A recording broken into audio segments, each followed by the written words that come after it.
Sino daw itong anak ng politiko na napilitang mag-quit sa pag-aaral sa Estados Unidos matapos mabistong nangongopya? Siya ba to? Ayon sa nakalap ni Mang Teban, ipinasok daw sa Ivy League ang anak ng politiko upang matuto ito at sundan ang yapak ng kanyang magulang sa politika. Subalit agad nakaladkad sa eskandalo daw ho itong si Nepo Baby matapos akusahan ng plagiarism, no?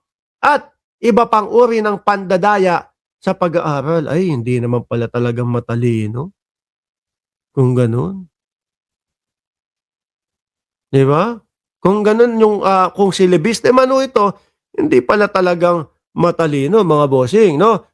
O, tuloy natin. Napilitang umalis sa universidad itong ating bida upang hindi na gumulong ang formal na proceeding laban sa kanya.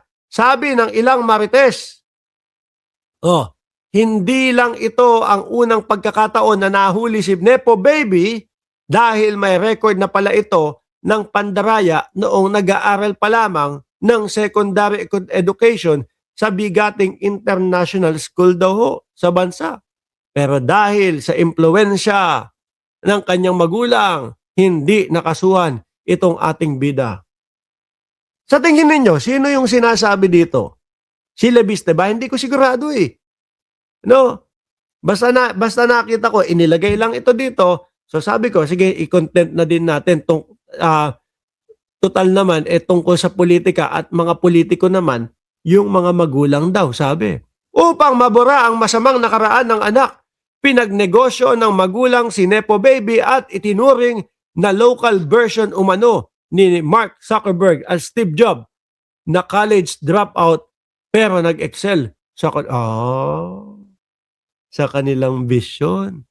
Pintahan nyo na ang Nepo Baby ay isa na ngayong politiko at ang initial nito ay kapareho ang letra.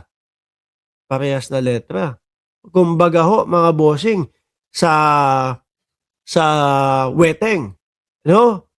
Ano tawag doon kapag yung parehas na number sa weteng? Nakalimutan ko eh. Pompiang. Si Lebiste, Leandro Lebiste. So, Pompiang na letrang L. Siya kaya talaga ito, mga kababayan?